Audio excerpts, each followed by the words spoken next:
Hello everybody, welcome back to the bench, to the healing bench. Today we have something special. This is a Rega Planar 2. It requires some minor servicing. As you can see, unfortunately the cable connectors have snapped off. Yeah, not too bad, not good either. You can see it snapped clean right off. What happened is this thing has no a clamp. There's no strain relief between this and the cable. The cable stayed like this, but the connector was turning around like this, and everything just snapped cleanly right off. And it's for both. And then the second thing, the Tonearm lift. It goes down too slow, so we're gonna have to adjust that and make it go down at an okay rate. So we'll see. It's kind of decked out. Looks kind of nice. Planar 2 with a wood frame. This is an NAD. Actually, it's a Rega Tonearm. It was originally on an NAD table. The owner had upgraded the Planar 2 with this Tonearm. Also better wiring. Not sure what the cable is, but the connectors are Rian. Rian makes good connectors, and we'll be reusing this because other than the soldering job, everything looks okay. I'm doing some more inspection on the cable, and I thought something looked weird. The solder looks kind of small, and it's not enough for the shielding, the braiding to be soldered together. So I looked at the other one, and it seems only the wires are soldered, but not the braiding, the shielding. If you're doing a Tonearm wiring or Tonearm cable, you definitely need to ground this shielding, because if you don't, then this won't be a Faraday cage for your cable. So if it does, if there's noise coming from everywhere, the braiding or the shielding will need to route it somewhere, and that would be your amplifier or your preamplifier. That's why you have this, the ground post. Okay, so what we did just now is we are detecting which one is the positive and which one is the negative.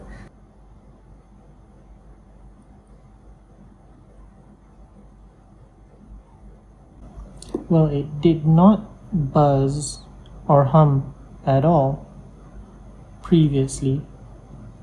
I can just solder the negative and positive without including the shielding, because it's very resistant to solder.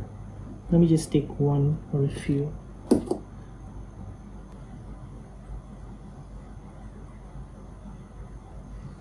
Yeah, nothing at all. Okay, I guess that's just maybe how the cable is. It just is. Never mind about that. It performed well originally. I don't think there's any issue.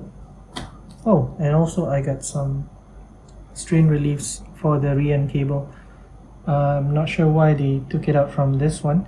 My guess is it's too thick for the strain relief to go on, because if I put it right here and I try to screw it in, it will just be stuck. Yeah, it's not gonna go anywhere if I use this this clamp from the Rian cable. I'll have to find a way.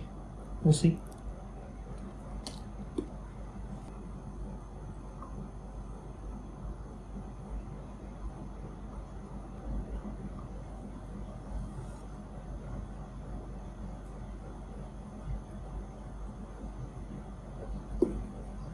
Alright, now before we do anything at all, test.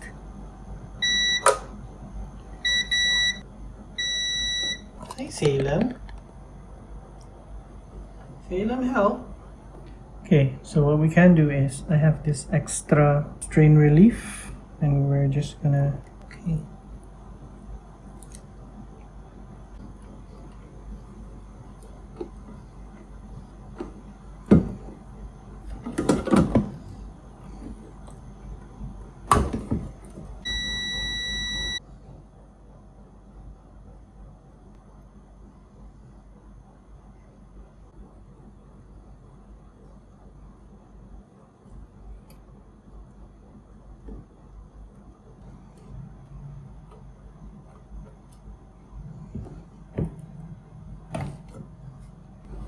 Okay, so the cables are done. Very nice. We're gonna look at the Tonearm lift next.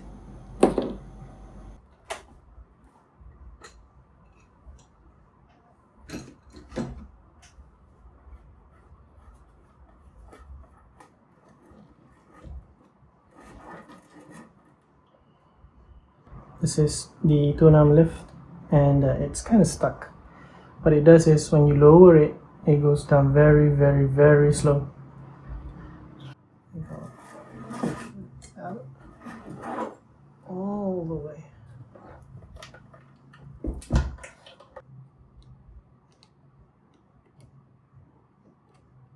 Condition is still okay.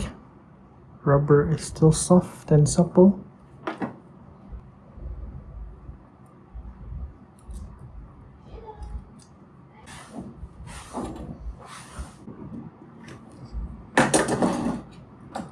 Okay, so as we can see here, this is the actual Tonearm lifter mechanism, and there is actually a reservoir in here that holds some high viscosity silicone oil. You can see that? It's clear. What we need to do is we need to clean out the old oil and put a new one, and cleaning it is kinda really easy. You just need to use pure alcohol to clean it out. It looks okay, but I think the viscosity is too high, so that's why it's slowing down.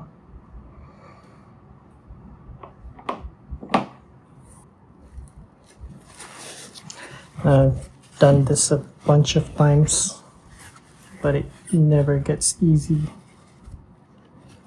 Everything is so sticky. I mean, if you get the silicone oil onto your clothes or anywhere, it will never come off.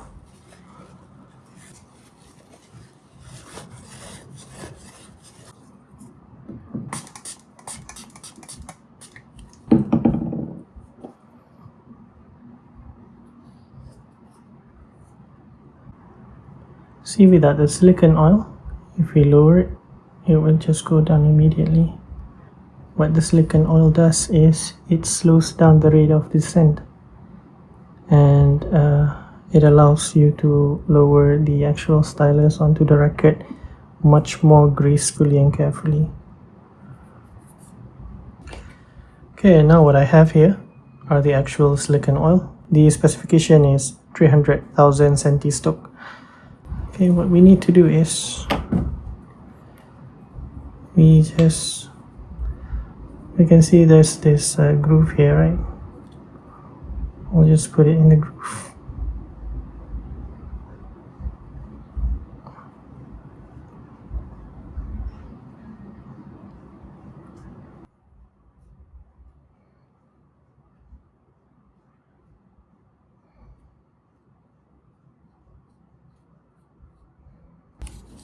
Kinda dusty, but it's nice.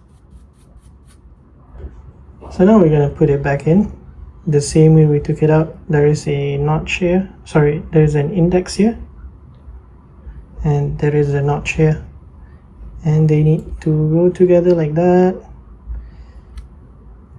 Perfect. So this is looking very, very good. The height for this can be adjusted later, so now we're just gonna put it in lightly. No, we don't lock it in yet. put it like that. And then once we have installed it on the turntable itself, we can adjust the height for this.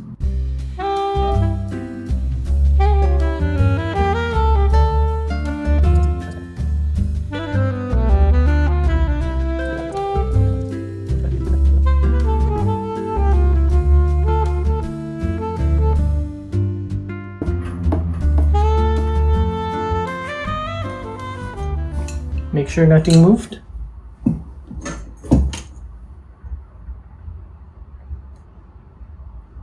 And we are still 222. That is good. Okay, that is all we have to do for this turntable. And now what we can do is we can have a go at it. This is gonna be fun. Okay, so I'll see you back at the listening room.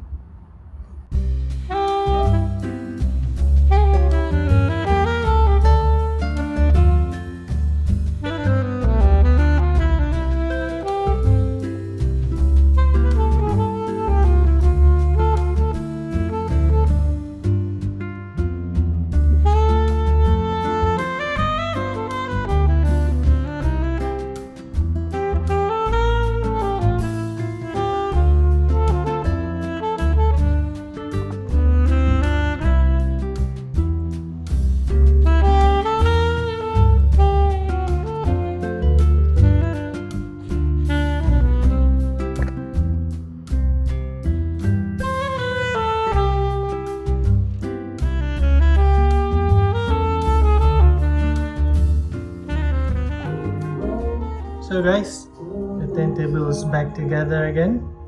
Now it's playing some Phil Collins. Sounds very nice. The lowering action on the turntable is a lot more predictable now. It's around 2 or 3 seconds, which is roughly about 2 rotations of the racket before it goes down. And the cable sounds okay. It sounds great. Both channels are tracking very well. That should be it.